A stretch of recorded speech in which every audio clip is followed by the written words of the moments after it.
চাল কুমড়ো না, কি এটা? শশা গাছ। বাহ, হ্যাঁ আমরা চলে যাব, তারপরে তোমরা আমাদের ঝুড়ি ভরে ভরে শশা দেখাবা যে এই দেখো কত শশা।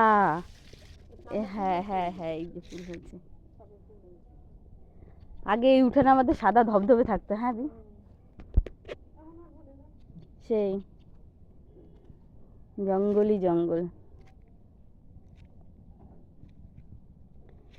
আর একটু তো, আর আর 1 বিঘা জল হলেই তো পুরো উঠানে। এটা আমাদের বাড়ির সামনের খাল। আগে এই খালের জল কত পরিষ্কার থাকতো, এখন কত নোংরা।